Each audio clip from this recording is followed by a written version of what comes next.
Hey everybody, Risen Faithful. Thanks for tuning into this video, the first rendition of Slayer's Corner. And we're doing an interview here with the one and only mid laner from the Team Death Knights Void Squad. It's Nightingale, who freshly making the Risen Divine League Finals. First of all, congratulations, Nightingale. I just want to ask you, obviously you were on a TDK roster last split for winter, and now summer, you come back here. How's it feel to go from missing the playoffs last split to all the way to the grand finals this split? It feels pretty great considering I think that split we started the season like 05 or 06 and then we did a complete roster swap, and then that roster actually, like, I think 3 out of the 5 players hit challenger, and then the whole thing went boom. So the squad got like put together in like the span of 2 weeks or 3 weeks. Basically all my old friends, I just like compiled them onto a team and now we're here. So it feels pretty great. Jungler mids synergy is a big thing, it feels like, even if you're talking about like duo queuing and diamond potentially. How's it been just playing with Javi this whole time, and is it extra special that you got to get to the finals with him?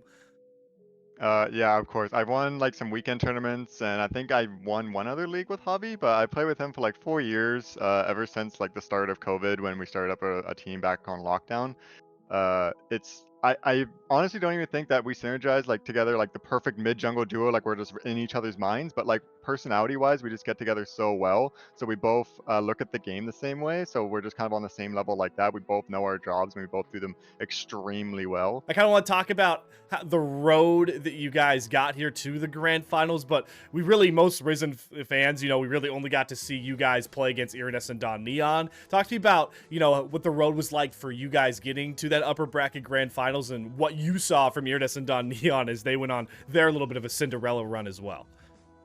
Oh man, so when we our last regular split season game, we kind of trolled a little bit and we lost to Seb, and they actually qualified for playoffs of that game. So when we're going into playoffs, we're like, okay, our competition is probably the 2 number 1 seeds. Like, we're probably gonna have to beat Pride Stalker Esports, and then we'll go over, we'll face, I think it was L2, the other #1 team from the other group, and we're like, okay, we're gonna do that. And then after we saw the results, we're like, oh, like what just happened? All the #1 seeds got knocked out. Right. So we're like we're reassessing our whole plan here. So and then Iridescent Dawn, but that team was a surprise to us. We didn't think they were going to be as difficult as we thought it was. Kind of like during that series, we were like, oh man, we should have 3-0'd. Like, we threw the game super hard. But like, we feel like we're better than these guys in every role, but somehow we're just not showing it completely right now. And then after game 5 or game 4, kind of, it was super late for most of our players because most of our players are on the East Coast. Right. So it was like midnight for them. Our jungler Hobby said he walked outside and looked up at the stars. And a little bit of backstory: me and Hobby have notoriously lost like every game 5 we've ever played together. We are Oh, really bad at game 5s. But on the flip side, Steel City Warrior and God Gamer, they are from another team and they play together for forever. And right. they've actually beat us in game 5, 2 best of 5 game 5s before. Wow. So we were like, okay, it has to cancel out, right? Like, we always lose, you guys always win. And then we have Vici, who he's new to our team, we're new to everybody basically. We're like, okay, this has to axe out, okay? And then we won, and now we're kind of just taking a little bit of a break. So like, we'll watch the game on Tuesday and we'll go from there. But we're all like extremely happy to finally be in the grand finals after that really hard best of 5. I want to go back. You probably knew I was going to ask you about it. I kind of just want to ask, that game 2 where you guys are up just a stupid amount of gold. I think Steel City Warrior was like 15-0 on Tristana. The biggest gold deficit probably we've ever seen at Risen. Like, talk to me not just about like, I don't want to necessarily focus on like how depressing it is to have lost that game, but talk about how as a team you guys rebound from just blowing a game that badly. So basically, I think everybody was kind of actually tilted after that game. We kind of felt it in the team environment a little bit. I personally don't get. I like to self-diagnose myself and say I don't get tilted that often, but I feel like everybody says that. But Yeah. I basically, the comms were very quiet. Everybody's kind of a little bit tilted, but then everybody wants to like get revenge. Everybody wants to like come back into it and say, okay, that's it. That really sucks that we lost that game, but we're gonna win this next one because basically everybody was like, we want to go to bed, so we got to win. We got to win these games. Because after we lost that game, I think the first thing Elvis said, Elvis is our support god gamer, he was like, oh great, I'm going to be up an extra hour now. So Ben, who's our coach, was like, okay guys, stand up, go for a walk, go like do your thing, mentally reset. and we'll come back, and then I'll draft you guys like something really nice and simple, something easy to play, and we'll just come back and win that game 3. We were talking about the Phase Rush Syndra, so I kind of want to like give you the stage to, you know, diss us maybe for dissing it, and maybe just defend the choice of rune there on Syndra, because you end up winning games with it. Yeah, so I know Phase Rush isn't like the most common rune on Syndra. It used to be back when Phase Rushers took on all mid laners, but Right. for me, it's more of a feel thing. I feel like the new Syndra isn't very lane dominant in very many lanes, so I feel like the value you get from Area or Electrocute or Comet is just like, I would rather just have the Phase Rush, because I really like Ghost on mages like Syndra that don't have a dash or something, but in competitive games, it's really hard to not take Teleport. So Phase Rush is kind of like my little mini Ghost, and I don't feel like I need to solo kill my lane to win anyways, especially on Syndra. Like I said to you before, I heard somebody message me and said, so the casters are kind of dissing your Phase Rush rune a little bit. So I had to egg on you a little bit for that. Although props to Gordo, because that game 1 where I did take it, the reasoning why I was taking it that game was to run away from Olaf, which I believe he did specify in the cast. Get that Meow Meow Mix Olaf away from me, please. That guy is a maniac on that champ. Nightingale, you know, obviously, I want to talk about, you know, get a little more individual here, because you've been, you know, part of a couple Risen Divine splits by this point. I just want to talk about how you feel about how nice it is to get to that grand finals. Not necessarily say like the work has paid off, but to get to that big stage. How are you just feeling about finally working through the Risen Divine League as a player to be a mid laner in that grand finals matchup? It feels really good. Honestly, like the way I feel about it right now, I feel like I've already won. Like it might be a little bit of confidence, but I feel like the biggest hurdle is telling yourself that you can beat any team that comes to the finals. And since we've already beaten Pride Stalker Esports and Iridescent Dawn, I feel like, okay, we've already beaten them. Like there's no way they're going to prove that much. The patch that just came out actually benefits us by a lot. All of our champions just got buffed. So I feel like I'm very confident going into that game. Getting to this final means a lot to me, because it's been a while since I've been in a finals in a league. I've been around for a long time. I think I've played like competitively for like 5, maybe 6 years. And of course, you know, it's really hard to bounce back from something like an 05-06 split. But, you know, I guess when it rains, it pours. I get one extreme and then I come back and I get another extreme. So I think winning this finals will kind of prove to me that like I do have the capacity to be like a championship mid laner, and then who knows, like maybe this will give me enough confidence to spam some solo queue, maybe hit Grandmaster for the first time, maybe hit Challenger for the first time, and then hopefully, you know, if I do get super good, maybe I get exposure, or maybe I get like an academy tryout or something. Who knows? Like sky's the limit from there, I guess. You know, obviously you feel like you're confident about the big time matchup in the grand finals of Divine League, but I have a big time test for you as well on this interview. It's not just an interview. We're going to throw it over and actually play some Guess the Rank to test your knowledge. Are you feeling confident about it at all? No, not really. This game, I suck at this game. I'm notoriously bad at it for always underrating, because I always underestimate individual players' mechanics. But hey, I'm willing to give a shot, and if I get, say like if you have 5 for me, if I get 2 out of 5, I'll be happy. Oh, all right, well, you send the bar. Let's switch over to that and see if Nightingale can perform guessing some solo queue ranks. All right, Nightingale, we got the first one here. It looks like it's going to be a little bit of a Caitlyn one. I want to shout out the website, by the way, guesstherank.org for League of Legends. They're super awesome and the reason why we're using this. But let's go ahead. I'm just going to play the first one. The audio will not help you. I already watched this one, Nightingale. It's some weird rock edit. They didn't put the game audio, so it's just going to be the video. Are you ready to rock with the first one? I'm ready. I'm ready to embarrass myself. All right. I'll let you have more than one watch through if you'd like it. A max of 2, okay? But no more than that. We're on a time crunch. All right, here we go. So, okay. Okay, she pressed R. Okay, sick. All right. Okay, we have the Nunu. Okay. Oh! Okay. Flash Q. Okay. Okay, we're kiting. Okay. Blitz bails her out. More. Okay, she's running a little bit too far away to kill him. Okay. Now, is that a Caitlyn outplay, or is that just Lee Sin outplaying himself?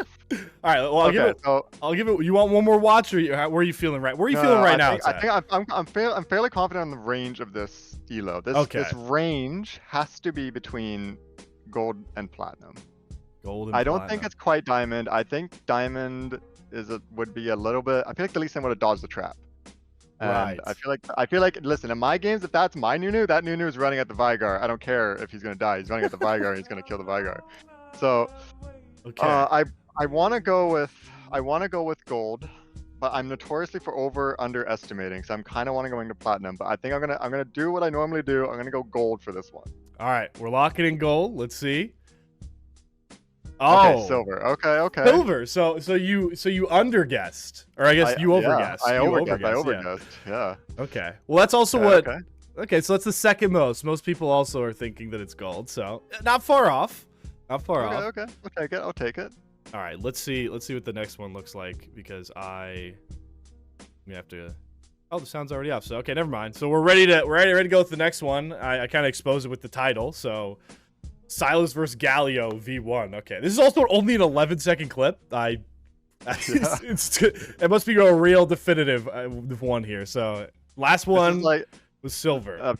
I feel like I'm just like I'm in a hiring committee, and I'm like just looking at cover letters trying to determine how good of a person you are, you know? I'm just like, yeah, nope, 11 seconds, no, not good.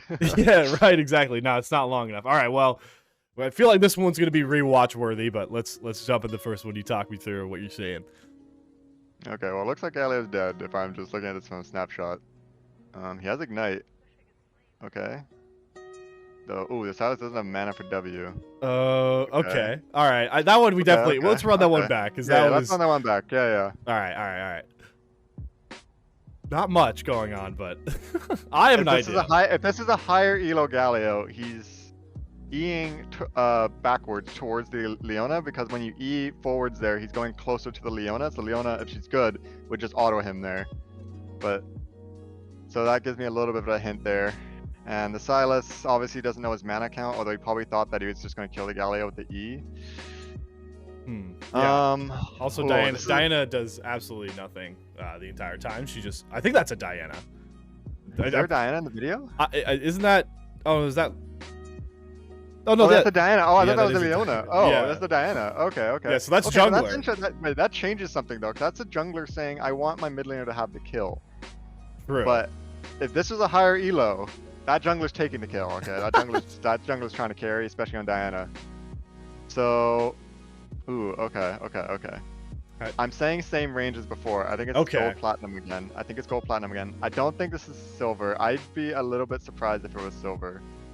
I'm gonna go gold. I think it's gold. All right, locking in gold again. It's silver again. Oh my god. So now we've gone to overestimating once again. Okay. All right. So you have a little more faith in the current solo queue landscape. I have a little more faith apparently. Yeah. 11-second clip. I can coach 11-second clippers. Okay. Yeah, exactly. Nightingale twofold coach and player. All right. So we've had two close ones. Let's try and nail a perfect one down here to finish one off, because it seems like we got three in here. So Jarvan versus Bot. Okay, I'm just gonna quickly. The one hint we get is the time. All right, 24-second clip. So okay, a little bit going on here. All right, it looks like this person did not record it while playing. They went back and went into Observer to take this out. So do we know how old the clip is? Is that a hint I can have? I don't think it tells me. If this clip is an older clip, this is a very meta game. Like, these champs are all very meta at a certain point in a patch. Okay, I'll find a way to figure this out really quickly, because it gives you the direct YouTube link, and it's an unlisted video. How long ago is it from? 4 months ago.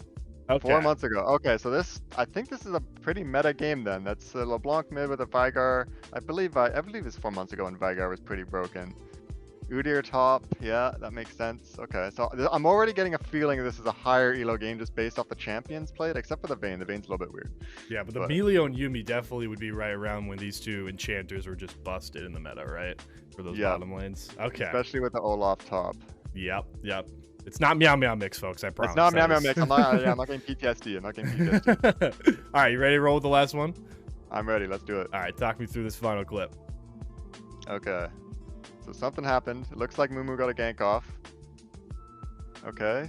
Mumu's just trying to kill the Melio here, not getting too close to him or enough. Ooh. Okay. Okay, now the two Jarvan's fighting the Mumu by himself in front of the 80 carry. And now... Oh, okay. Okay. Yuumi's... Okay, Mumu just didn't even come back. Didn't even care. That Mumu left, and he said, "You guys got this." Okay, Okay. wow. All right. I thought that Oh, was gonna get a lot crazier than it actually ended up getting, to be yeah. honest. Yeah. I thought that was gonna be interesting, but that was just like everybody right-clicked and stood still for a little bit there. Let's watch that one more time. All right, yeah. I'm more interested in watching how the Vayne moves a little bit there, because I feel like the Vayne definitely does not have the mechanics. Because that Jarvan should have been dead, but the orb walking by the Vayne there was not the healthiest. Yeah, I don't know what Vayne. Okay. Okay, Vayne. Ooh, okay. Okay, yeah. Nobody dropped a word in that brush the entire time, by the way. Okay, listen, I'm gonna, based off the last two, this has to be silver. This is this has to be silver. There's no way a gold or a platinum player would just stand there as Vayne and like misclick that many times, right? Like, no, I'm with you. Like either this person is platinum and they're drunk, or they're silver. Like honestly, this might even be bronze a little bit, but I'd say Vayne pressed Q, so I'm gonna say this is not bronze, and this is probably silver. My favorite part about this clip is like at first it looks like kind of high elo because the J4 is doing a really good job body blocking because he thinks Amumu has bandage toss, but he doesn't, and he just lets him walk up. This flag and drag is when I knew that it wasn't that high elo, because I don't, and then he gets into a condemn. Yeah, that's when I knew where we were. You should have just queued and then saved this flag. Okay. All right. And the biggest thing here is that the Vayne, I don't know how she died. She like misclicked like 9 times, and then Amumu just left and didn't come back. Which is very surprising. So I'm gonna go with silver. I think it has to be silver or below. I don't think it could be above that. So. All right, your grand finalist mid laner Nightingale. Let's see. There we go. Oh yes, let's go. Dale's the last one. Okay, perfect. Okay, yeah, just like game 5. Okay, we got there. Right. Yeah, exactly right. You got there at the end. That's funny though that we got 3 straight silver clips. By the way. Yeah, that way I guess it makes sense because 31% of the population's in that clip. So. Yeah. That's oh wait, true. no, that's the guesses, right? That's the guesses. No, yeah, that's the guesses. Yeah, that's. Okay. Yeah, that's the guessing. Who is? It's 0.18%. There's some trolls out here guessing Grandmaster. Yeah, that's the Iron players. Okay, those are the Iron players over there guessing that. All right, well, yeah, who knows at this point? Well, Nightingale, it's been fun getting an interview. I love to do this at the end of all my interviews and just sort of let you take the stage, because I know players around Divine League necessarily don't always get interviewed, not yet at least. Stay tuned on the Slayer's Corner thing popping up more and more. But I want to give you the stage here to just kind of shout out whoever you want to shout out. The Death Knights organization, your teammates, however you want to close things out. You say love you, mom, whatever that is out there. Stage is yours, my friend. Thank you very much. Well, I think I'd probably get castrated if I didn't shout out everybody on my team. So obviously, Vici, thank you for coming in and being the 5th member of our squad, the last person to join, the last 2nd edition. He's done his job admirably, and we couldn't have asked for a better top laner. Obviously, Javi, my jungler, he's my boy. I've played with him for so long. Thank you for coming back. You stopped playing for a while, came back, joined this team. Thank you. Tony and Elvis, Steel City Warrior, God Gamer, my bot lane. They came as a duo, and they've been performing as a duo, and I couldn't ask for better bot laners. They brought in our coach Ben, who they're really good friends with. He's their old jungler from a past team. Without Ben, we would definitely not be in the finals, because we were really trolling our drafts and our scrims. And ever since he's hopped on, he's kind of reined us in, and he stopped Elvis from picking really random stuff during scrims, except for some other stuff, which I won't mention in case we, who knows, maybe we'll pop it out during finals. But yep, thank you, Ben. And our manager, Zygo, obviously she's managing all of our schedules, getting us scrims, all that good stuff, which is a nightmare for League of Legends players because they're awful at waking up on time. Shout out to my old top laner, Axum, who used to sleep in through scrims. And obviously, shout out to our org, Team Death Knights. They gave us a chance. They paid our entry fee. Gus, our owner, definitely thank you for doing that. And Snapsky, who said that if we win finals, he is willing to redesign the TDK jersey and buy every single one of our players a jersey. Ooh. So I really want my jersey. Okay, that's what I really want. Besides for winning first in the prize pool and all that, that's really good. Yeah. And obviously, shout out to my girlfriend Bella as well as a final shout out, because without her, I would not be able to play on certain days. She allows me to use my weekends, which I normally spend with her, to sometimes scrim. And she keeps my ego in check whenever I say I'm the best mid laner. She says, "No, you're not. No, you're not. Listen, you got to get your ego in check, okay? You gotta calm yourself a little bit." Okay, but that's it. That's it for my shout outs. And obviously, I want to shout Risen out, because this is the highest effort I've seen a league put in a long time. Woo! So thank you guys for putting in all this effort. And hopefully, maybe we'll do a winners interview with either me or somebody else on my team, and we'll talk to you guys again then. Yeah, last year after the finals, I think we interviewed like nearly the whole team, so could be hearing from Nightingale soon. Well, I love the Bella. Shout out Bella for being support. We love supportive. We love supportive girlfriends for our big time League of Legends players. Well, folks, there's only one way to really figure out how things are going to play out here. Depending when you're watching this video, things might have already played out, but the big date to see Nightingale and the rest of the team Death Knights Void squad in the grand finals will be August 29th. Hopefully, make sure to check the Risen Esports Twitter to see if the date changes, but that's the locked in grand finals date for now. And if you're watching this on Tuesday or Monday, the week we recorded this, the lower bracket finals matchup is on August 22nd at around 8 p.m. Eastern to see who's going to face this guy in the grand finals here. And you already heard him shout out one certain Meow Meow Mix as Olaf. You certainly will be seeing that in that matchup as well. But yeah, that's all from us here. And make sure to follow us on socials, follow Nightingale on socials to follow his journey through the higher ranks in competitive League of Legends. And hope you guys enjoy the rest of whatever day you're having. Take care. Bye.